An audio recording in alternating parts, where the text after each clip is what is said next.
Reimo Tamm, täna ülekaalukas võit Rocki vastu, milles Kalev Rockis parem oli? Kindlasti suutsime oma agressiivsust peale suruda, aga nad täna viskasid suhteliselt halvasti, et siuke kahe otsaga asi, et ei tohi nagu sellest heidutada lasta ennast. Et viskade avavus oli neil 18-1, et said päris palju vabalt viskele. Et see vahe päris nii suur ei ole, aga jah.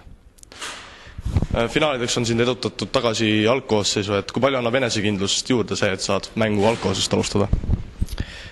Kindlasti annab, et eks see on siuke taktika küsimus, et kes meist enne alustab. Kuidas enda mänguga täna rahul olid?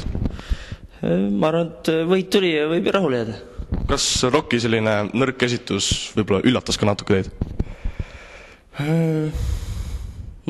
Eks natuke võib-olla üllatav oli see vahe, aga ma ütlen, et ega see üleolek nüüd nii selge ei ole, et ma ütlesin, et nad suhteliselt halvasti ikka tabasid täna.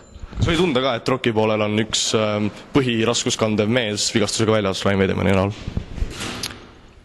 Kindlasti neile andis tunda, aga eks seal on teisi mehi ka, et ühtne võistkond, et ma arvan, et selle taha neil üles ei jäänud. Tundus, et täna oli publik ka valjem kui tavaliselt selle hooajal olnud. Kuidas see platsilt tundus ja millise tunde annab, kui publik nüüd rohkem kaasa elab?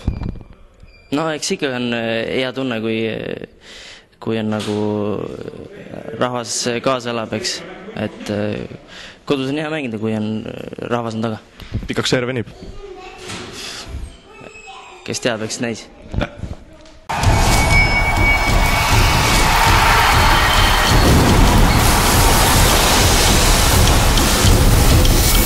Riobet.